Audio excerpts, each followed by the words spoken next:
Hi everyone, this is Veronica. आज का topic हमारा डिस्कशन का रेड ईयर्ड टर्टल पे है, जो कि रिसेंटली केरला में देखा गया। और ये न्यूज़ में क्यों है ये मैं आपको डिटेल में बताऊंगी, और इस स्पीशीज़ से क्या खतरा हो सकता है, क्योंकि बहुत ही क्यूट सा ये एनिमल है, टर्टल है। इसको पेट के तौर पे भी बहुत लोग रखते हैं, लेकिन फिर भी इससे कुछ खतरा हमारे इन्वायरमेंट को हो सकता है, वो हम डिटेल में डिस्कस करेंगे। अगर आपकी कोई भी क्वेरी हो, आप मेरे साथ कनेक्ट कर सकते हैं इंस्टाग्राम, फेसबुक, ट्विटर, कहीं पे भी। पीडीएफ जो है लेकिन आपको सिर्फ और सिर्फ मेरे टेलीग्राम चैनल पे ही मिलेगा। अब देखिए, इन्वेसिव स्पीशीज़ की हम बात करते हैं। इन्वेसिव स्पीशीज़ कौन से होते हैं ये मैं आपको आगे आने वाली स्लाइड्स में डिटेल में बताऊंगी। तो एक बार आप देख लीजिए, इन्वेसिव स्पीशीज़ एक बहुत बड़ी थ्रेट है हमारी बायोडाइवर्सिटी को। और स्पेशली केरला में अगर हम देखें, बहुत बार जो करंट अफेयर्स में अगर आप पढ़ेंगे, पिछले कुछ महीनों में बहुत इस तरह की इन्वेसिव स्पीशीज़ जो हैं एनिमल्स की, प्लांट्स की, वो केरला में देखी गई, और वाटर बॉडीज़ में स्पेशली। और इस टाइम ये इन्वेसिव स्पीशीज़ कौन सी है? Cute red eared slider turtle. अब पेट लवर्स में ये बहुत फेमस है, बहुत से लोग इस टर्टल को एज अ पेट घर में रखते हैं। तो इसके बारे में अब हम जानेंगे।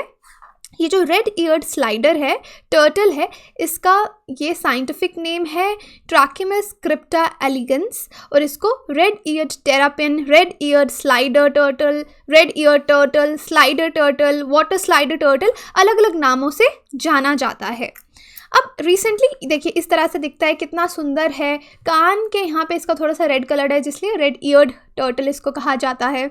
अब रिसेंटली क्या हुआ, केरला में एक 6th क्लास का स्टूडेंट था। उन्होंने एक फिशिंग कैनाल के पास, कालाथोड़ के पास, ये जो मीडियम साइज टर्टल है, इसको देखा, उठाया और फेसबुक पे उसका पिक्चर डाला। अब फेसबुक पे ये पिक्चर किसने नोटिस किया? संदीप दास जी ने नोटिस किया, जो कि एक रिसर्चर हैं केरला फॉरेस्ट रिसर्च इंस्टीट्यूट में, KFRI में। उन्होंने जल्दी से इस टर्टल को पहचान लिया कि ये एक एग्जॉटिक और एक मेजर इन्वेसिव स्पीशीज़ है। Again note the word invasive species, आगे बताऊंगी ये क्या है। उन्होंने देखा कि ये जो एनिमल है, टर्टल जो है, ये इन्वेसिव स्पीशीज़ है, और उस बॉय को वहाँ पे अलर्ट किया कि इसको पकड़ के ही रखना, इसको वापस से पानी में, वाटर बॉडी में रिलीज़ मत करना, इसको वहाँ पे मत छोड़ना। अब ये जो रेड ईयर्ड स्लाइड टर्टल है, जैसे मैंने आपको बताया, पेट लवर्स में बहुत फेवरेट है ये, स्पेशली बच्चों के बीच में, क्योंकि इसके कलर और साइज़ की वजह से देखने में ये बहुत सुंदर लगता है। और इसका साइज़ इतना छोटा रहता है कि शुरू के दिनों में आप इसको मैच बॉक्स में भी रख सकते हैं, लेकिन ये बहुत जल्दी ग्रो करता है, और इसको खाने के लिए भी बहुत सारे एक्वाटिक प्लांट्स जो हैं वो चाहिए। उसके बाद ये ओमनीवोर है, यानी प्लांट्स और छोटे एनिमल्स दोनों पे ये फीड करता है। और जैसे जैसे लोगों के बीच में, जैसे मैंने कहा, फेवरेट पेट रहता है लोगों का, लेकिन धीरे धीरे जब ये बड़ा होता है तो लोग इससे परेशान हो जाते हैं, क्योंकि बहुत ज़्यादा खाता है, और इसको वापस से वाटर बॉडीज़ में छोड़ देते हैं। इस टर्टल को दुनिया का वर्स्ट इन्वेसिव स्पीशीज़ माना जाता है। इन्वेसिव स्पीशीज़ पढ़ेंगे हम। अभी इसके बारे में देखते हैं कि इसका ओरिजिन कहाँ पे हुआ है। मिसिसिपी रिवर और गल्फ ऑफ मैक्सिको में अराउंड यहाँ पे ये ओरिजिनली पाया जाता है। और यूजुअली ये रुके हुए पानी में, जो थोड़ा जिसका टेम्परेचर गर्म हो, जैसे पॉन्ड्स हो गए, लेक्स हो गए, स्ट्रीम्स हो गए, वहाँ पे ये रहता है। और इसको नेटिव टर्टल स्पीशीज़ के लिए बहुत बड़ी थ्रेट माना जाता है, क्योंकि बहुत जल्दी फास्ट ये ग्रो करते हैं, और बहुत जल्दी इनका रिप्रोडक्टिव रेट भी बहुत ज़्यादा है। अपने जो ऑफस्प्रिंग हैं उनको जल्दी जल्दी प्रोड्यूस करते हैं, और ये नेचर वाइज भी थोड़े एग्रेसिव होते हैं। अब इन्वेसिव स्पीशीज़ देखिए क्या होता है, और ये किस तरह से मेजर थ्रेट है नेटिव टर्टल स्पीशीज़ के लिए। देखिए, एक जगह है, वाटर बॉडी है कोई, वहाँ पे एक टर्टल पाया जाता है, जो कि वहाँ का ओरिजिनल टर्टल है। वो एक फूड चेन आपकी चल रही है, वो कुछ प्लांट्स पे फीड करेगा, जो भी उसका फूड होगा वो उसको खाएगा, और एक नॉर्मल आपका इकोसिस्टम इन्वायरमेंट जो है वो बैलेंस्ड रहेगा। फिर कुछ स्पीशीज़ इंट्रोड्यूस हो जाती हैं इन्वायरमेंट में, चाहे वो एक्सीडेंटली इंट्रोड्यूस हो रही हैं या किसी भी रीज़न की वजह से, जो कि यहाँ पे ओरिजिनली नहीं पाई जाती थी। जैसे कि ये आपका टर्टल, रेड ईयर टर्टल आ गया, ये वाला रेड ईयर टर्टल आ गया यहाँ पे। अब ये यहाँ पे ओरिजिनली इस वाटर बॉडी में नहीं पाया जाता था। अब इन दोनों टर्टल्स के बीच में कंपटीशन हो गया। अब ये नॉर्मली अपने प्लांट्स खाती थी, ये वाली जो ओरिजिनल टर्टल है। तो ये टर्टल, जैसे कि मैंने आपको बताया, रेड ईयर टर्टल बहुत ज़्यादा एक्वाटिक प्लांट्स खाती है, तो ये इसका खाना खाना शुरू कर दिया। ऊपर से ओमनीवोर है, जो फ्रॉग्स हैं, रेयर फ्रॉग्स, इसने उनको खाना शुरू कर दिया और इन दोनों के बीच में कंपटीशन भी ज़्यादा हो गया। इससे क्या नुकसान होगा बायोडाइवर्सिटी को? इसको अगर खाना नहीं मिलेगा इन वाली टर्टल्स को, तो इनका नंबर कम होने लग जाएगा और इसका रिप्रोडक्टिव रेट भी ज़्यादा है। बहुत जल्दी ये अपने स्पीशीज़ भी, जो अपने ऑफस्प्रिंग्स हैं, उनको बढ़ा लेंगी और पूरे इकोसिस्टम पे, एक्वाटिक इकोसिस्टम पे कब्जा कर लेंगे, जिससे कितना सारा नुकसान हो रहा है। जो ओरिजिनल टर्टल है उसको अपना खाना नहीं मिल रहा, तो उनका नंबर कम हो रहा है। जो वहाँ की एक्वाटिक स्पीशीज़ हैं, प्लांट्स हैं, वो कम हो रहे हैं क्योंकि इनको बहुत ज़्यादा खाना चाहिए, राइट। और उसके बाद इनके ऑफस्प्रिंग्स जो हैं वो बहुत ज़्यादा जल्दी ग्रो कर रहे हैं और फिर पूरे इकोसिस्टम पे ये इम्बैलेंस कर देते हैं। तो इन सबको, इस तरह के एक्सोटिक स्पीशीज़ को हम इन्वेसिव स्पीशीज़ कहते हैं। अब देखिए, जैसे मैंने कहा कि ये क्या कर सकते हैं, नेटिव टर्टल्स को अपना जो फूड है उसके लिए आउट कम्पीट कर सकते हैं। उनको खाने के लिए नहीं मिलेगा और ये जल्दी जल्दी खा लेंगे, राइट। ये प्लांट्स, एनिमल्स दोनों पे फीड करते हैं और बहुत जल्दी एक्वाटिक स्पीशीज़, चाहे फिश हो या रेयर फ्रॉग्स हों, उनको ख़त्म कर देंगे, तो हमारा लॉस ऑफ बायोडाइवर्सिटी भी होगा।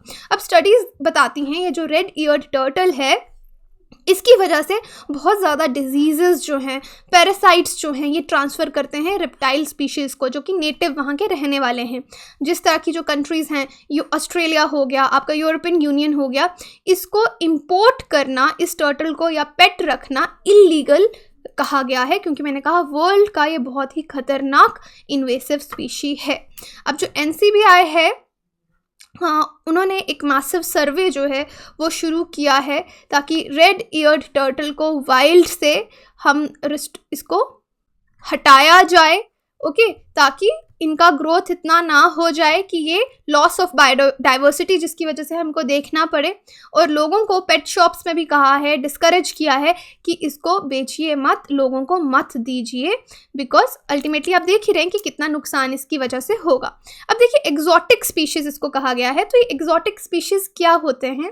एलियन आप समझते हैं, जो बाहर से आए हैं, ओरिजिनली उस जगह के नहीं हैं। तो एग्जॉटिक स्पीशीज़ आपके एलियन स्पीशीज़ हैं और इनको बाकी नामों से भी जाना जाता है। जैसे मैंने क्या वर्ड यूज़ कर रही थी बार बार, इन्वेसिव स्पीशीज़ या non indigenous species, bio invaders. ये अपने नॉन नेटिव इन्वायरमेंट में ग्रो करते हैं, यानी इस एरिया में ग्रो कर रहे हैं जहाँ के ये ओरिजिनली नहीं है, ओके, नॉन नेटिव इन्वायरमेंट, या इसको इन्वेसिव स्पीशीज़ हम बोलेंगे। अब देखिए, ये जो एलियन स्पीशीज़ या इन्वेसिव स्पीशीज़ होते हैं, ये किस तरह से आते हैं? इनको बाहर से इंट्रोड्यूस किया जाता है और एक्सपर्ट्स कहते हैं कि alien species become invasive when they are introduced deliberately और एक्सीडेंटली। ठीक है, ये एक तो ये एक्सीडेंटली भी आ सकते हैं या हो सकता है कोई डेलिबरेटली इनको नेचुरल एरियाज़ में इंट्रोड्यूस करे, तो पूरा इकोलॉजिकल बैलेंस आपका बिगड़ जाएगा। अब इनके मेन कैरेक्टरिस्टिक्स, इस तरह के इन्वेसिव स्पीशीज़ जैसे ये रेड ईयर्ड टर्टल है, इनके मेन कैरेक्टरिस्टिक्स क्या होते हैं कि इनका रिप्रोडक्शन रेट बहुत ज़्यादा है, ग्रोथ बहुत ज़्यादा है। उसके बाद सर्वाइव, ये किसी भी तरह के खाने पे सर्वाइव कर लेते हैं, जैसे कि ओमनीवोर है। ऐसा नहीं है कि इसको सिर्फ एक्वाटिक प्लांट्स चाहिए, ये एक्वाटिक प्लांट्स के साथ साथ फिश, फ्रॉग्स, सब पे फीड करता है। और ये बहुत जल्दी अडाप्ट कर लेते हैं अपने आप को नए कंडीशंस और नए इन्वायरमेंट के हिसाब से, जिसको हम क्या बोलते हैं, फिनोटिपिक प्लास्टिसिटी, ओके। तो ये आपके जो नॉर्मल एनिमल्स हैं उनमें ये कैरेक्टरिस्टिक्स नहीं होते, इसलिए ये थोड़े घातक प्रूव होते हैं बाकी के बायोडाइवर्सिटी के लिए।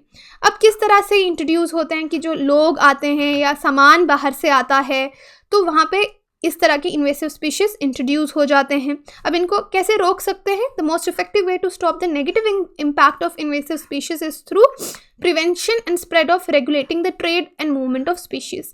कि कोई बाहर से अगर आ रहा हो किसी एरिया से, तो वहाँ पे ध्यान रखा जाए कि इस तरह का स्पीशीज़, इन्वेसिव स्पीशीज़ इंट्रोड्यूस तो नहीं हो रहा।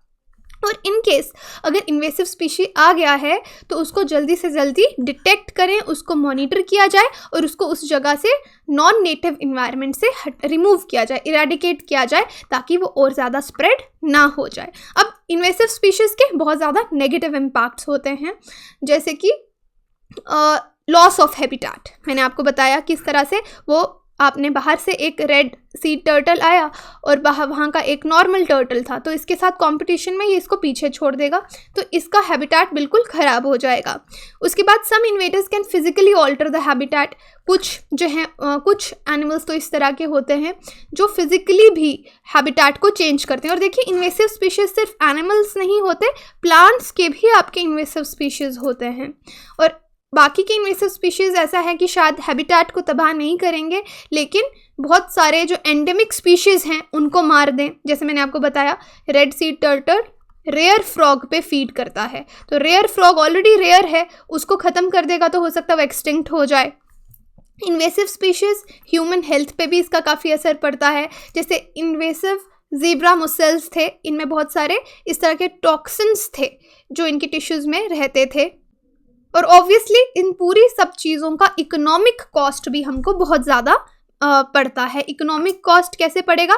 देखिए केरला में ही थोड़ी देर पहले आपने न्यूज़ में सुना होगा पिंक ब्लूम करके, एकदम से टूरिस्ट अट्रैक्शन भी बन गया था, लोग आके देख रहे थे, लेक में इस तरह से पिंक पिंक कलर के फ्लावर्स पड़े होते थे। तो ये इन्वेसिव स्पीशीज़ थी। ये कौन सा था? रेड कैम्बोम्बा। अब ये वहाँ के फिशेस को अच्छे से ग्रो नहीं होने देगा। उनके जो फिशेस सपोज जिस तरह के एक्वाटिक प्लांट्स पे डिपेंड करती हैं फूड के लिए, तो उनको आउट कम्पीट कर रहा था। अब यूजुअली ये एक एक्वेरियम प्लांट है जिसकी बहुत सुंदर फ्लावर्स रहते हैं, बहुत सुंदर लीव्स रहते हैं, लेकिन अगर इस तरह से ये किसी एरिया में जहाँ पे ये ग्रो नहीं करता वहाँ पे ग्रो होने लग जाए तो ये बहुत ज़्यादा इसका ग्रोथ हो जाता है और वहाँ के बाकी के प्लांट्स को ये ग्रो नहीं होने देता। तो ये भी एक इन्वेसिव स्पीशीज़ है। तो इकोनॉमी को फ़र्क क्या पड़ेगा अगर वहाँ की यहाँ पे सपोज लेक में अगर फिशेस प्रेजेंट हैं जिनको लोग फिशिंग करते हैं, बेचते हैं, जिनका लाइवलीहुड उस पर डिपेंड करता है, तो उस एरिया में क्या होगा? फिशेस को खाना नहीं मिलेगा, क्योंकि ये जो फ्लावर है ये बाकी प्लांट्स को ग्रो नहीं होने दे रहा, सारे न्यूट्रिएंट्स खुद ही ले रहा है। तो फिशिंग इंडस्ट्री को उसका नुकसान होगा, जिन लोगों का रोज़गार उस पर डिपेंड करता है। तो इस तरह से इन सब चीज़ों के बहुत इकोनॉमिक इफ़ेक्ट्स भी हमको देखने को मिलते हैं।